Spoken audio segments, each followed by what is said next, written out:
வணக்கம். நீங்கள் இணைந்து கொள்வது நியூஸ் போஸ்டின் மதிய நேர பிரதான செய்தியுடன். விரிவான செய்திகளுக்கு செல்ல முன்னர் முதலில் இன்றைய தலைப்புச் செய்திகள். கோட்டாபய ராஜபக்ச பாரிய ஊழல் மோசடி தொடர்பில் விசாரணை செய்யும் ஜனாதிபதி ஆணைக்குழுவில் ஆஜர். வித்யாவின் கொலை வழக்கின் 9வது சந்தேக நபர் மீண்டும் கைது செய்யப்பட்டமை தொடர்பில் விரிவான அறிக்கையை சமர்ப்பிக்குமாறு நீதிமன்றம் உத்தரவு. தமிழக சட்டமன்ற தேர்தலுக்கான இறுதிக்கட்ட பிரசாரத்தில் அரசியல் கட்சிகள் மும்முரம். இனி விரிவான செய்திகள். முதலில் உள்நாட்டுச் செய்தி. முன்னாள் பாதுகாப்பு செயலாளர் கோட்டாபய ராஜபக்ச பாரிய ஊழல் மோசடி தொடர்பில் விசாரணை செய்யும் ஜனாதிபதி ஆணைக்குழு முன்னிலையில் இன்று மீண்டும் ஆஜராகியுள்ளார். பாரிய மோசடி இடம்பெற்றுள்ளதாக கூறப்படும் 3 சம்பவங்கள் தொடர்பில் வாக்குமூலம் அளிப்பதற்காகவே அவர் ஆஜராகியுள்ளதாக ஆணைக்குழுவின் ஊடக பேச்சாளர் எஸ் சண்முகநாதன் குறிப்பிட்டுள்ளார். வெளிநாட்டு பயணம், பாதுகாப்புக்கு அளவுக்கு அதிகமான ராணுவத்தினரை இணைத்துக் கொண்டமை மற்றும் பெசில் ராஜபக்சவிற்கான விமான பயணம் போன்றவை தொடர்பில் முன்னாள் பாதுகாப்பு செயலாளரிடம் வாக்குமூலம் பதிவு செய்யப்படுகின்றது.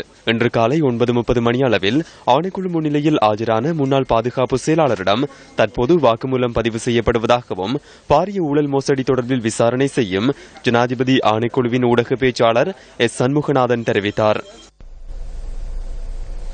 சர்வதேச குடும்பநல சுகாதார உத்தியோகத்தர்கள் தின நிகழ்வு அலரி மாளிகையில் இன்று முற்பகல் நடைபெற்றது. சர்வதேச குடும்பநல சுகாதார உத்தியோகத்தர்கள் தின வைபவ நிகழ்வு ஜனாதிபதி மைத்ரிபால சிறிசேன தலைமையில் இடம்பெற்றது. குடும்பநல சுகாதார சேவையினை பாதுகாக்க குடும்பநல சுகாதார உத்தியோகத்தர்கள் அனைவரும் அர்ப்பணிப்பாக செயற்படுகின்றோம் என்பதை இந்த சந்தர்ப்பத்தில் நினைவுபடுத்திக் கொள்ள வேண்டும். ஜனாதிபதி சுகாதார அமைச்சராக இருந்த காலத்தில் அவரால் முன்னெடுக்கப்படும் செயற்பாடுகளை உரிய முறையில் செயற்படுத்த இடமளிக்காது பாரிய அழுத்தம் இருந்தது. இந்த விடயம் நாட்டில் உள்ள அனைவருக்கும் தெரியும். நாட்டில் 1968ஆம் ஆண்டு குடும்பநல சுகாதார பிரிவு ஆரம்பிக்கப்பட்டது.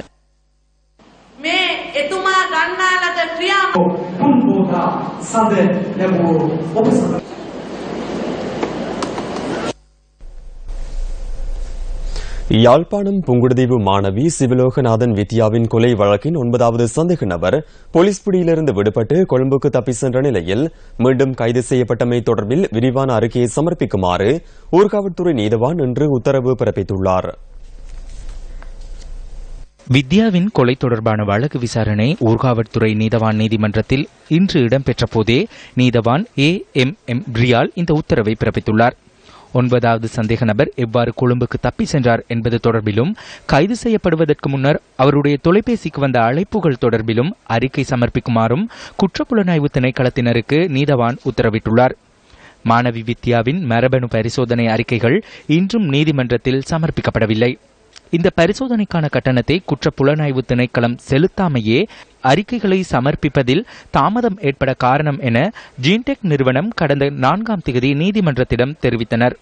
அந்த பணத்தை செலுத்தி அறிக்கையை பெற்றுக்கொள்வதற்கு அனுமதி வழங்குமாறு மாணவி வித்யாவின் குடும்பத்தார் சார்பில் ஆஜரான சட்டத்தரணிகள் நீதவானிடம் கோரிக்கை விடுத்துள்ளனர்.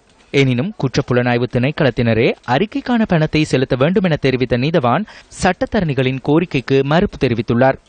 இதேவேளை வித்யாவின் தாயாருக்கு சந்தேக நபர்களின் உறவினர்களால் அச்சுறுத்தல் விடுக்கப்படுவதாகவும் நீதிமன்றத்தின் கவனத்திற்கு கொண்டுவரப்பட்டுள்ளது. இந்த விடயம் தொடர்பில் ஊர்காவல்துறை போலீஸ் நிலையத்தில் முறைப்பாடு செய்யுமாறும் நீதவான் உத்தரவிட்டுள்ளார். இன்றைய வழக்கு விசாரணையின் போது 10 சந்தேக நபர்களும் நீதிமன்றத்தில் ஆஜர்படுத்தப்பட்டிருந்தனர். விசாரணைகளின் பின்னர் மாணவி சிவலோகநாதன் வித்யாவின் கொலை வழக்கை எதிர்வரும் 18ஆம் தேதிக்கு ஊர்காவல்துறை நீதவான் ஒத்திவைத்துள்ளார்.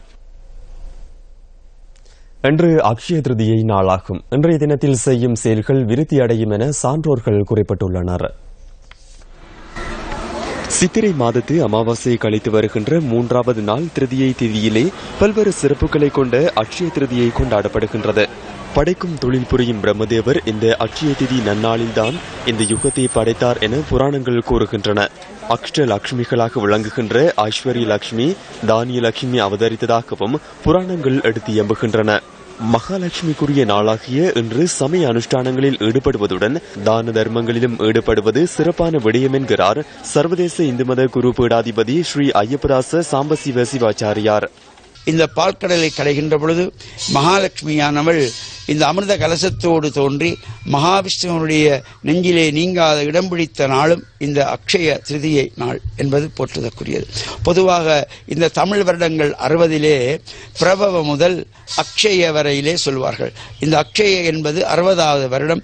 அக்ஷயம் என்றால் தொடர்ச்சியாக வளர்ந்து கொண்டிருப்பது, குறைவில்லாத வளர்வை தருவது. இந்த அக்ஷய திருதியிலே நாமும் இறை வழிபாடுகளை செய்வதோடு நம்மால் முடிந்த இந்த பொன் வெள்ளி இவற்றை வாங்கக்கூடியவர்கள் அவற்றை வாங்கலாம்.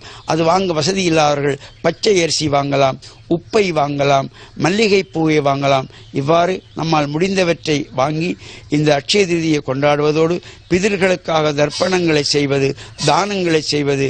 இன்றைய அட்சய திருதியிலே தயிர் சாதம் தானம் கொடுத்தாலே எல்லா விதமான சிறப்புகளும் கிடைக்கும் என்று சொல்வார்கள். அட்சய திருதியை முன்னிட்டு கொழும்பு செட்டியார் தெரு இன்று விழாக்கோலம் பூண்டிருந்தது. அநேகமான நகை விற்பனை நிலையங்களில் மக்கள் ஆர்வத்துடன் நகைகளை கொள்வனவு செய்யும் காட்சி எமது கேமராக்களில் பதிவாகின. வருஷம் வாங்குறது தான் நாங்க முக்கியமா அந்த நாள்ல முக்கியமா வாங்குறது. நாங்க போன வருஷம் பெரிய பாபா கொண்டு வாங்கினோம். இந்த வருஷம் உங்களுக்கு இன்னைக்கு அட்சய திருதினாலே நகை வாங்க வந்தோம். නිකන් හිතුණා හොඳ දවසක් ඉඳලා රත්තරන් බඩුවේ කඩ එන්න කියලා ගන්න. නෑ සාමාන්‍යයෙන් ටිකක් ගත්තා. අද ගත්ත වගේම වැඩි වැඩියෙන්ම රත්තරන් බඩු කාඩු වලට බිස්නස් වෙන්න කියලා මම ප්‍රාර්ථනා කරනවා. அட்சய திருதியில் செட்டியார் தெருவிலையும் இலங்கை போல உள்ள நகைக்கடை எல்லாத்துலேயுமே எல்லாரும் நிறைய தங்க நகைகளை வாங்கிட்டு இருக்கிறாங்க. தங்க நகைகளை இன்னைக்கு வாங்குறது செல்வம்னு எல்லாரும் நினைக்கிறாங்க. அது நாங்கள் அனுபவ ரீதியாகவும் நிறைய பேர் சொல்லியிருக்கிறாங்க. அப்படி வாங்குறதுனால எங்களுக்கு திரும்ப வாங்க கிடைச்சிருக்குன்னு சொல்கிறாங்க. காலையில் 7 மணிலேருந்து கடைகள்லாம் திறந்து வர வாடிக்கையாளர்களுக்கு வசதியை செய்து கொடுத்துருக்கோம். இரவு 8 மணி 9 மணி வரையும் இந்த கடைகள்லாம் திறந்திருக்கும். வரக்கூடியவங்க வந்து இந்த பொருட்களை இன்னைக்கு நாளில் வாங்கிக்கொள்வது சிறப்பு. மட்டக்களப்பு களுவாஞ்சிக்குடி பகுதியில் இடம்பெற்ற இருவேறு விபத்துகளில் 4 காயமடைந்துள்ளனர். காயமடைந்த 4 மட்டக்களப்பு போதனா வைத்தியசாலையின் அவசர சிகிச்சை பிரிவில் சிகிச்சை பெற்று வருவதாக வைத்தியசாலையின் பேச்சாளர் ஒருவர் குறிப்பிட்டார். அவர்களில் 2 காலில் முறிவுகள் ஏற்பட்டுள்ளன. களுவாஞ்சிக்குடி பிரதான வீதியில் கழுதாவளை பகுதியில் மோட்டார் சைக்கிள் ஒன்று வேக கட்டுப்பாட்டை இழந்து வீடொன்றின் சுவரில் மோதி இன்று காலை 6:30 அளவில் விபத்துக்குள்ளானது. இதேவேளை தேத்தாத்தீவில் பஸ் ஒன்றுடன் மோட்டார் சைக்கிள் மோதி விபத்துக்குள்ளானதில் ஆணொருவரும் பெண்ணொருவரும் காயமடைந்துள்ளனர். விபத்துகள் தொடர்பில் களுவாஞ்சிக்குடி போலீசார் மேலதிக விசாரணைகளை மேற்கொண்டு வருகின்றனர். உணவு ஒவ்வாமை காரணமாக நோய்வாய்ப்பட்ட தென்கிழக்கு பல்கலைக்கழக மாணவர்களில் 13 பேர் தொடர்ந்தும் அம்பாறை ஆதார வைத்தியசாலையில் சிகிச்சை பெற்று வருகின்றனர். பல்கலைக்கழகத்தின் 20 மாணவர்கள் நேற்றும் இன்றும் வைத்தியசாலையில் அனுமதிக்கப்பட்டதுடன் அவர்களில் 7 பேர் சிகிச்சைகளின் பின்னர் வெளியேறியுள்ளதாக அம்பாறை ஆதார வைத்தியசாலையின் பேச்சாளர் ஒருவர் குறிப்பிட்டார். வாந்தி மற்றும் தலைவலி போன்று நோய் அறிகுறிகளுடன் தென்கிழக்கு பல்கலைக்கழகத்தின் மாணவர்கள் வைத்தியசாலையில் அனுமதிக்கப்பட்டுள்ளனர். பல்கலைக்கழகத்தின் விடுதியில் வழங்கப்பட்ட உணவை உட்கொண்டதன் பின்னரே நேற்றிரவு மாணவர்கள் ஒவ்வாமை ஏற்பட்டதாக தென்கிழக்கு பல்கலைக்கழகத்தின் முகாமைத்துவ பீட மாணவ பிரதிநிதி ஒருவர் தெரிவித்தார். இந்த விடயம் தொடர்பில் தென்கிழக்கு பல்கலைக்கழகத்தின் உபவேந்தர் முகமது நஜீமிடம் நியூஸ் ஃபர்ஸ்ட் வினவியது. பொது சுகாதார பரிசோதகர்களுக்கு அறிவிக்கப்பட்டுள்ளதாகவும் அவர்களின் பரிசோதனையின் அடிப்படையில் அடுத்த கட்ட நடவடிக்கைகள் எடுக்கப்படும் எனவும் அவர் மேலும் குறிப்பிட்டார். யாழ் மாநகர சபையின் எல்லைக்குட்பட்ட சுண்டிக்குழி கிழக்கு பகுதியில் அமைந்துள்ள முண்டுக்குளம் மாசடைந்துள்ளமையினால் மக்கள் சுகாதார பிரச்சினைகளை எதிர்நோக்கியுள்ளனர். சுண்டிக்குழி முண்டுக்குளத்தினை சுற்றி அதிகளவான மக்களின் குடியிருப்புகள் அமைந்துள்ளன. முண்டுக்குளத்தில் சல்வேனியா மற்றும் புட்கள் வளர்ந்துள்ளதுடன் கழிவுப் பொருட்கள் வீசப்படுவதால் நீர் மாசடைந்து துர்நாற்றம் வீசுகின்றது. நீர்மட்டத்தினை மூடி தாவரங்களும் கழிவுப் பொருட்களும் காணப்படுவதால் நுளம்பு பெருக்கம் அதிகரித்துள்ளதாக மக்கள் சுட்டிக்காட்டுகின்றனர். நாங்கள் இந்த முன்னுக்கு கடை வச்சுக்கிறோம். இது சுற்றி வர குடிமனைகள் இருக்குது. எக்கச்சக்கமான தடவை நாங்கள் மானசரவைக்கு சொல்லியும் வந்து சுத்தம் பண்ணி தரையில் எங்களுக்கு சுத்தம் பண்ணி தராதால் இதுக்கு நுளம்பு பெருக்க மிச்சம் அதிகமாகும். எங்களுக்கு நைட்டானால் தூங்கியே இல்லாது மிக கஷ்டப்பட்டு தான் நாங்கள் நைட்டில் எண்ணத்தில் செய்து நுளம்பை கட்டுப்படுத்த முடியாது. மற்ற இதில் உள்ள புல்லுகளை இதனால நுளம்பு மிச்சம் பெருகி கொண்டிருக்கிற ஆனக்கால் நோய் மற்றது டெங்கு இதெல்லாம் பெறக்கூடிய நிறைய சுவாத்தியங்களும் இருக்குது வந்தும் இருக்குது. நிறைய பேருக்கு துப்புரவு பண்ணணும். முதல்ல இது துப்புரவு பண்ணி இந்த பள்ளிக்கூடம் இருக்குது, இங்கே குளம், இந்த கோயில் இருக்குது, இதெல்லாம் சுற்றி சுற்றி குப்பையும் போட்டு கொண்டிருக்கிறாங்க. முண்டுகுளத்தின் அருகில் பாடசாலை, மாணவர் விடுதி, யாழ் பெரிய கோயில் மற்றும் ஆயர் இல்லம் என்பன அமைந்துள்ளன. இந்த குளம் அசுத்தமடைந்ததால் பாடசாலை மாணவர்களும் நோய் தொற்றுக்குள்ளாகும் அபாயம் ஏற்பட்டுள்ளது. பாடசாலை ஒன்று காணப்படுகின்றது. இதுல 2000-3000 மாணவர்கள் இருக்கிறார்கள். பக்கத்துல பெரிய கோயில் இருக்கு. அதுக்கு பக்கத்துல இருக்கிற இந்த குளம் பல வருடங்களாக கவனிப்பாரற்று காணப்படுகின்றது. அந்த பகுதியில குப்பைகள் நிறைய சனம் குப்பையை கொட்டுகிறார்கள். அந்த குப்பையும் அப்படியே கிடக்கு. அதுல நுழம்பு பெறக்கூடிய இடம் நிறைய இருக்கு. இந்த குளத்துல அந்த சல்வீனியா, ஆகாய தாமரை எல்லாம் பெருகி காணப்படுவதால் இரவில நுழம்பு பெருக்கம் நிறைய இருக்கு. நாங்கள் பலமுறை உரிய அதிகாரிகளுக்கு அறிவிச்சும் அவையில் இதுவரையில அதை கவனத்தில் எடுத்து எங்களுக்கு செய்து தெரியல. இப்பவும் அப்படியே தான் இருக்கு. இதுல பக்கத்துல பாத்தீங்கன்னா நிறைய பொலித்தீன் போத்துல எல்லாம் நிறைய கொண்டு குவிச்சு கிடக்கு. முனிசிபல் இதுல பக்கத்துல குப்பை அள்ளுறாங்களா, அந்த குப்பையெல்லாம் அப்படியே தான் கிடக்கு. அதெல்லாம் கவனிப்பாரற்று கிடக்கு. முண்டுகுளத்தின் மாசடைந்த நீரையே கால்நடைகளும் அருந்துகின்றன.